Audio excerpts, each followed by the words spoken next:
Today I'm going to show you how to make a model of the layers of the earth.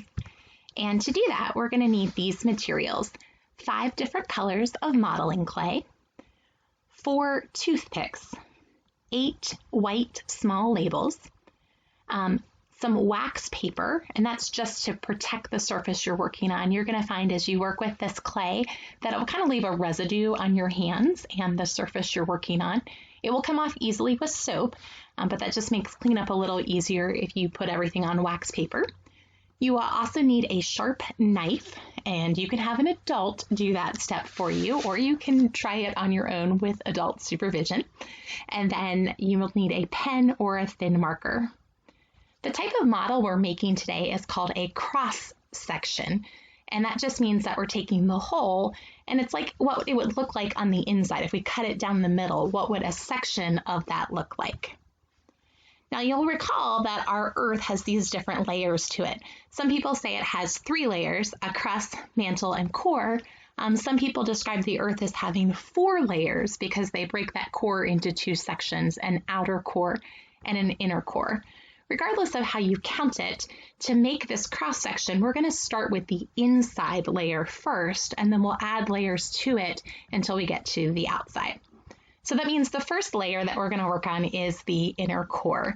And before we get started working with that clay, I do want to give you heads up, if you've never used modeling clay before, that when you first use it, it will be kind of stiff and hard to work with.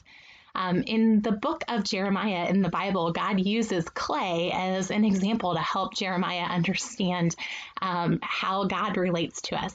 In that Bible passage, Jeremiah is told by God to go and watch a potter work with clay.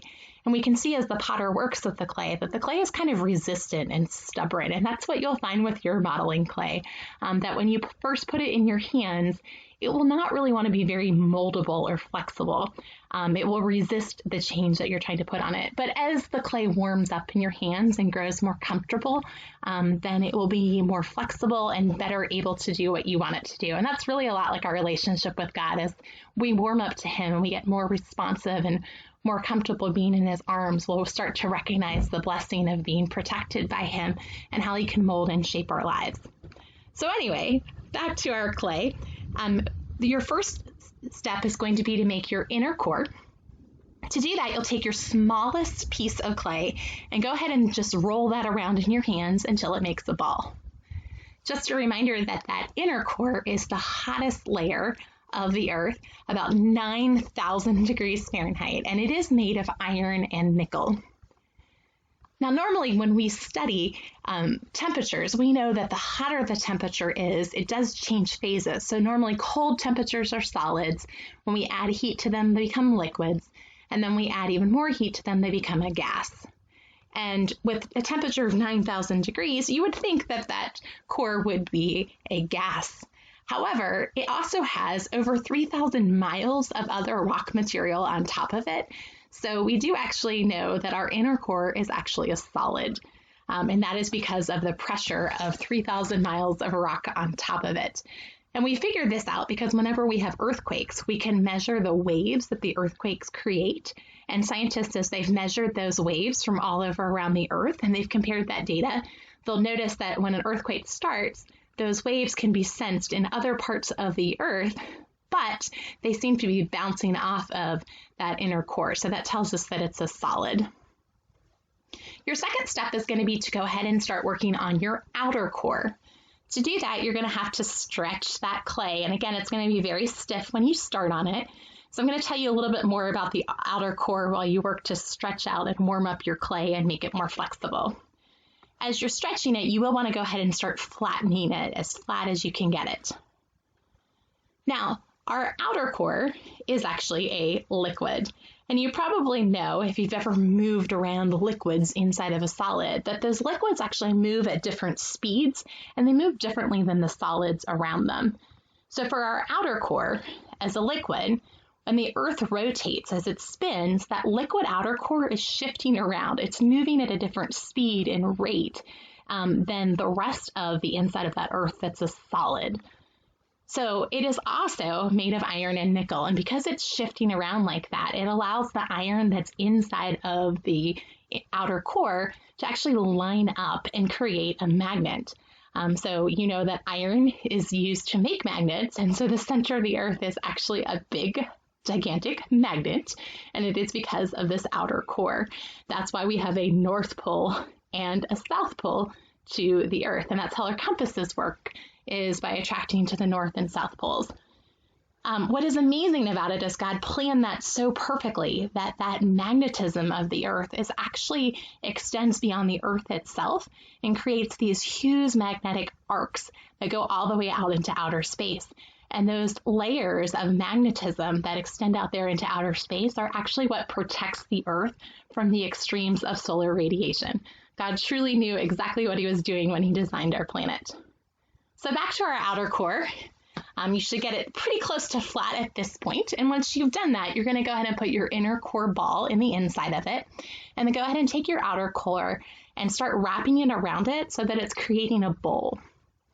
Keep working on doing that, wrapping it higher and higher around that inner core. You'll have to kind of pull and stretch it until you've pulled it completely closed. So you've basically sealed off the inner core and we can't see it anymore. Once you've done that, go ahead and roll it into a nice tight sphere.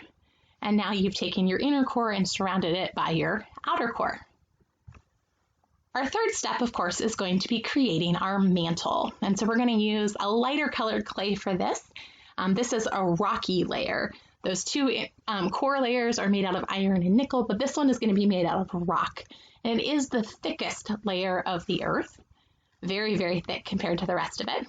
And while you're working on stretching out that clay and flattening that clay, I'll tell you a little bit more about the mantle. So the mantle is basically a gooey solid. It has enough heat to be gooey, but it is not enough heat for it to be liquid like that outer core.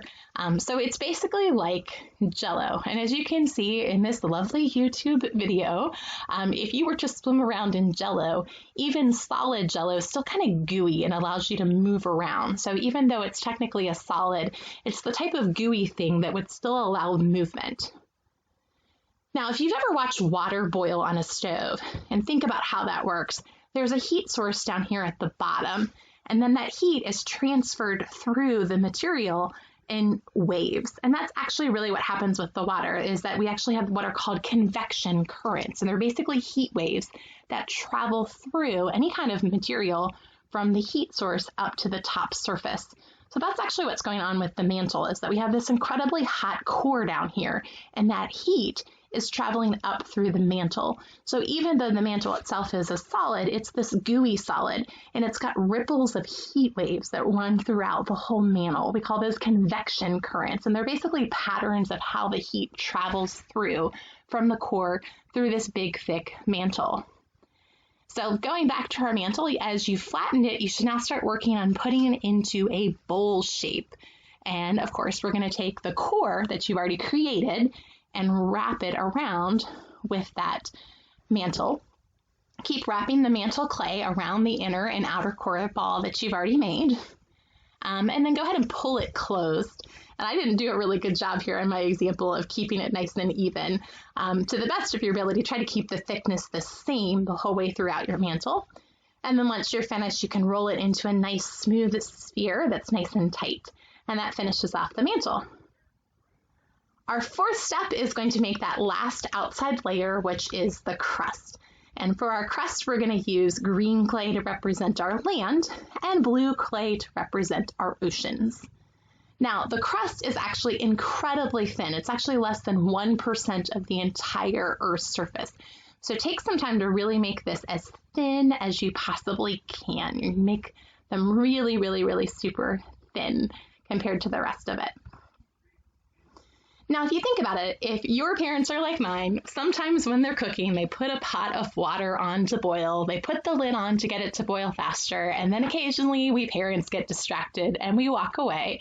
And what can actually happen then is all that heat that's going on inside of that pot as it's boiling if there's a lid on top of it, that heat can actually get strong enough to push the lid off. So when you've got this liquid that's boiling and it's got all these heat waves, convection currents running through it from the heat source through the water, it actually has enough energy that it can push the top off. Well, when you think about the Earth, that's really what's going on. As we said, we have this really hot core, and then it is sending these waves of heat, these convection currents of heat through that mantle. And eventually, that heat has to go somewhere. And so kind of like a pot that pushes off the lid, that's what happens along the Earth's crust. So our Earth's crust really looks like a cracked eggshell, where if you take if you take an egg and you boil it too long, it will actually crack, and that's because it's just got too much heat and it cracks apart. That's exactly what the Earth's surface looks like. We can't really see it. If you're just standing on the ground, you won't see these little cracks, but all throughout the Earth's crust, there are cracks. We actually call those tectonic plates, and we'll look at those a little closer later on. But those tectonic plates are where the Earth has cracked from the heat underneath. The crust has cracked, and that is the main areas where we find earthquakes and volcanoes. So if you look at these tectonic plates, you can see all of those little lines there are volcanoes, and earthquakes happen there as well. So as we make our crust, we're going to attempt to be geographically accurate in creating our 7 continents. And so you have a small piece of paper that's got those continents, and they're very rough outlines. The first continent we'll make is Antarctica. And of course, on the South Pole, Antarctica is mainly covered with snow. So we'll be creative here and use the almost white color of the mantle and leave that exposed at the bottom, and that'll make a nice white layer. A lot of times when you see Antarctica on a normal map, you're looking at it along the bottom and you kind of see it broken out as this long little stretched thin thick piece. But when you're looking at it truly on a globe and the model, this is actually the shape of Antarctica. So go ahead and put some of your blue clay around it and do your best to attempt to make Antarctica. I'm not expecting geographic perfection. Mine didn't turn out perfectly at all either.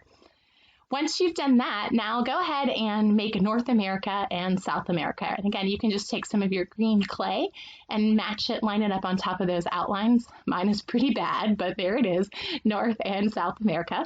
Once I've outlined them on that paper, then I'm going to peel them off the paper quickly and go ahead and stick them on my crust that I'm developing. And then I'll go ahead and fill in the ocean around it, again, trying to make it thin. And yes, I won't be perfect. Mine got very messed up as I added the blue, but we tried. Next, let's take a look at the continent of Africa. There it is, right underneath Europe and Asia is Africa. Nice big continent there. And we'll go ahead and make that one green, though really it's got a lot of desert areas to it. And stick that on my mantle, or on top of my mantle to form my crust. And again, as I work through this, I'll be covering it with blue around the continents I've made to create that ocean. Next, we'll go ahead and take Europe and Asia. Some people call this Eurasia when you combine the two of them together, and add that continent to create a large glob there and continue to fill it in with blue. And then the last continent that we need to make here is little old Australia. And make sure that we put that in the southern part of our map. And then again, we're going to fill all of it in with blue, try to make it nice and thin and spread it out, but it's okay if it has cracks in it because we know that the Earth actually does have cracks in the crust that are called tectonic plates. So there's my beautiful sort of geographically accurate model of the Earth. And as I said, now that we've got the whole thing, we're going to make our model a cross section. So you can use a sharp serrated knife or have a parent do this step for you, but you're going to go ahead and cut it in half. And as you do it, you want to try to avoid sliding the knife back and forth too much as you cut. If you slide it back and forth a whole lot, you're going to blur the layers of clay together. So it's better to kind of make it a straight shot down through it from one side to the other. And there it is when you cut it in cross section. Inevitably, when you make your cross section and you open it up, you're going to have some gaps in between your layers where it didn't get completely tightened up. So just take your finger and kind of smooth those together so that it shows the layers kind of tightened together. Once you've done that, now it's time to go ahead and label it as our 6th step here. So to do that, take your labels, and you should have 8 of those. Kind of see if you can look off to the side, look at it under bright light, and see if you can tell where the cracks are in the labels that show where each one is. And then go ahead and start labeling those. You're going to need 2 labels for each layer of the earth. So 2 that are inner core, 2 that are outer core, 2 that say mantle, and 2 that say crust. Please check your spelling and make sure it's accurate. And then once you've done that, you're going to go ahead and peel them off. So I'm starting with my crust layer here and peeling off that first layer. And I'm going to go ahead and just stick it on one side of the toothpick. So I've got, this is the front of it, and of course the back of it's all sticky. And then I'm going to take my second crust label and lay it on top of that so that it creates this little flag. So there's my first label. And then I'm going to go to my model, and it doesn't matter which one I choose, whichever cross section. Maybe one looks better than the other, use that one. And I'm going to go ahead and stick that crust label into the crust. And it's kind of skinny there, but I'm going to make sure that I put it into the crust layer of it to label it. And then I'll keep working through the rest of those, making my labels. And again, they're double-sided. So I put mantle on one side and then stick the other mantle on the other side. So it's looking from both directions. And put my mantle flag in the mantle of my earth. Then put my outer core in and label that, and then my inner core. So make sure you label each one of them and put them in the correct section. And then your last thing, of course, would be to go ahead and share it. Send a photo and show what you made. Make sure that I can see all of those labels and that you have them correctly put in the sections of it. And go ahead and show me a picture of the outside of your earth as well as the cross section.